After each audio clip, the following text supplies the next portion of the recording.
എല്ലാവർക്കും നമസ്കാരം. ഇപ്പോൾ ഞാൻ നിൽക്കുന്ന ഈ സ്ഥലം യോഗീശ്വര ലിംഗസന്നിധിയിലാണ്.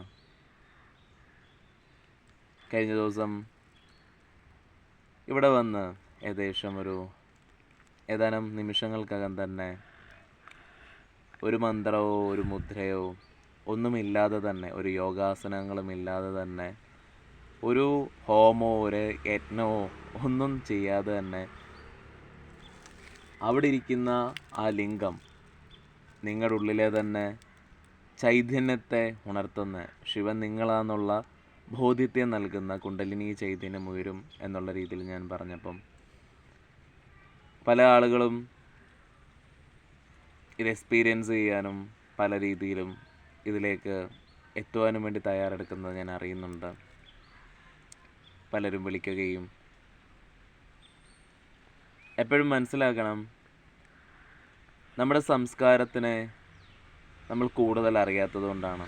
നമുക്ക് ഷോർട്ട് മെമ്മറിയാണ് ആത്മീയത എന്ന് പറയുന്നത്. എപ്പോഴും നമ്മളൊരു ലോങ് ടൈം മെമ്മറിയിൽ ഈ സ്പിരിച്വാലിറ്റി കടന്നു വന്ന ഒരു ക്രമീകരണത്തെ നോക്കുമ്പോൾ, ആധ്യാത്മികത എന്ന് പറഞ്ഞ് കാണുമ്പോൾ മന്ത്രമില്ലാതെയും എനർജി ഫീൽ ചെയ്യുമോ, നമുക്കല്ലെങ്കിൽ മുദ്രയില്ലാതെയും പറ്റുമോ, സാധനയില്ലാതെ എങ്ങനെ ആത്മസാക്ഷാത്കാരം പറ്റുന്നത് എന്നുള്ള രീതിയിലുള്ള ചിന്തകൾ നമ്മുടെ ഉള്ളിൽ വരും. നമുക്ക് ഷോർട്ട് ടൈം മെമ്മറീസാണ് സ്പിരിച്വാലിറ്റി. നമ്മൾ കണ്ടിട്ടുള്ളത് മന്ത്രം മാത്രമാണ് എന്തെങ്കിലും സാധന, അല്ലെങ്കിൽ മുദ്രകൾ മാത്രമാണ് സാധന.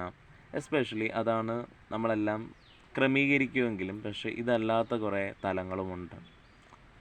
മലയന്മാരുടെ സാംസ്കാരിക രീതിയാണ് എപ്പോഴും തന്നെ നാഗാരാധനയുടെയും ചണ്ടാളനും അതേപോലെ തന്നെ ചാമുണ്ടിയും പല രീതിയിലുള്ള ആചാരപ്രക്രിയകളെല്ലാം തന്നെ. മന്ത്രം എന്നാണ് തുടങ്ങിയത്. ആഗമായും വേദങ്ങളുമെല്ലാം വന്നത് ആത്മീയതയുടെ കണ്ണിൽ ഈ ഒരു അടുക്കാലത്താണ്. എന്നാൽ അതിൻ്റെ മുൻപ് തന്നെ വാമാചാര സംസ്കാരമുള്ളതാണ്. അവിടെ മന്ത്രമില്ല. മന്ത്രം ആഗമത്തിലും വേദത്തിലുമാണ് മന്ത്രം ജനിച്ചിരിക്കുന്നത്. പതഞ്ജലി മഹർഷി പതഞ്ജലി സൂത്രമാണ് പറഞ്ഞു നൽകിയത്, യോഗാസനാസ് പറഞ്ഞു നൽകിയിട്ടില്ല. അപ്പം ആത്മീയതയുടെ അടിസ്ഥാനം ക്ഷേത്ര രീതി വരുന്ന ഋഗ്വേദത്തിലാണ്. അതിൻ്റെ മുൻപേയും ആത്മീയതയുണ്ടായിരുന്നു. അത് നാഗസംസ്കാരമാണ്. നാഗസംസ്കാരത്തിൻ്റെ രീതി എന്ന് പറയുമ്പോൾ അവിടെ പ്രത്യേകിച്ചുള്ള ഹോമോ, മന്ത്രമന്ത്രം, പൂജ അങ്ങനെയുള്ള ക്രമീകരണങ്ങളെല്ലാം തന്നെ ഭൗതിക ജീവിതത്തിനോടടുത്ത് നിൽക്കുന്നവർക്ക് മാത്രമാണ് നൽകുന്നത്. എന്നാൽ പൂർണ്ണമായും ആത്മസാക്ഷാത്കാരത്തിലേക്ക് പോകുന്ന, അവനവൻ്റെ കുണ്ടലിനി ചൈതന്യത്തെ ഉയർത്തുന്നവർക്ക് വേറൊരു ക്രമീകരണ രീതിയിലാണ് അത് നമ്മൾ കേന്ദ്രീകരിച്ചുകൊണ്ടിരുന്നത്. അതിൻ്റെ ഒരു പശ്ചാത്തലത്തിലാണ് യോഗീശ്വര ലിംഗസന്നിധിയും നമ്മൾ ഒരുക്കിയിരിക്കുന്നത്.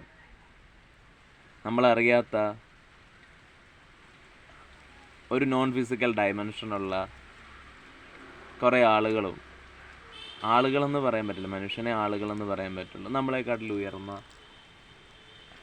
ജീവൻ അല്ലെ നമ്മളെക്കാട്ടിൽ ഉയർന്ന ബോധം ഉള്ള ഒരു ഗ്രഹത്തിലാണ് നമ്മൾ ജീവിക്കുന്നത്. നമ്മുടെ പരിണാമത്തെക്കുറിച്ച് നമ്മൾ ചിന്തിക്കുമ്പോൾ അങ്ങനെയുള്ള ചില എനർജീസ് നമ്മളെ ഹെൽപ്പ് ചെയ്യും. അതിൻ്റെ ഉള്ളൊരു സാധ്യത ക്രമീകരണമാണ്. അതിനെ നമ്മൾ ഗുരു എന്നൊക്കെ വിളിക്കും. ആ ഒരു സാധ്യത തന്നെയാണ് യോഗീശ്വര ലിംഗസന്നിധിയിലും ഒരുങ്ങിയിരിക്കുന്നത്. ഇതൊരു അത്ഭുതമല്ല. നമ്മുടെ ആത്മീയതയുടെ സംസ്കാരത്തെ നമ്മൾ നോക്കുമ്പോൾ അത് കൈകാര്യം ചെയ്യാനറിയാവുന്ന ഒരു ക്രമീകരണമാണ് ഒരു താന്ത്രിക ഗുരു എന്ന് പറയുന്നത്. അത് ക്രമീകരിച്ച് നൽകിയിരിക്കുന്നു.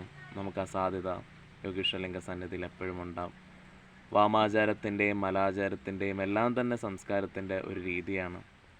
അതിനെ ഇന്നത്തെ കാലത്ത് ആൾക്കാർ ശങ്കരാചാര്യർക്ക് പോലും ഉപദേശം കൊടുത്തത് ഒരു മലയനാണ്. അപ്പോൾ ഈ സംസ്കാരം പണ്ടേ ഉള്ളതാണ്. അതിനെ നമുക്ക് തള്ളിപ്പറയാൻ പറ്റില്ല. പാണനും വേലനും അടങ്ങുന്ന ഒരു സംസ്കാരത്തിൽ നിന്നാണ് എല്ലാ രീതിയിലുള്ള പൂജാ ക്രമീകരണങ്ങളും ഉണ്ടായിരിക്കുന്നത്. അപ്പം അത് മന്ത്രവാദമല്ല.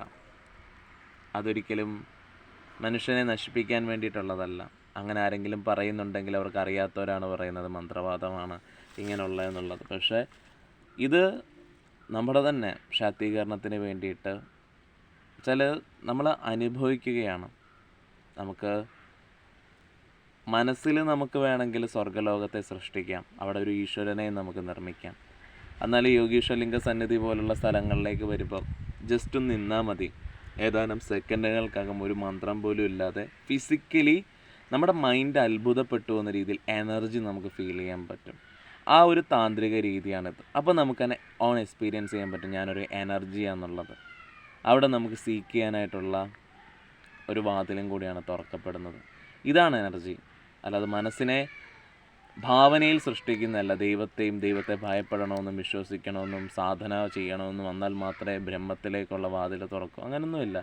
നിങ്ങൾ തന്നെ എക്സ്പീരിയൻസ് ചെയ്യുവാണ്. നിങ്ങൾക്ക് ലോജിക്കലി നിങ്ങൾ എത്ര ഇതാണെങ്കിലും എത്ര യുക്തിയോട് ജീവിക്കുന്നവരാണെങ്കിലും ജസ്റ്റ് നിന്നാൽ മതി. നിങ്ങൾക്ക് അറിയാൻ പറ്റുക സാധ്യത എന്താണെന്നുള്ളത്.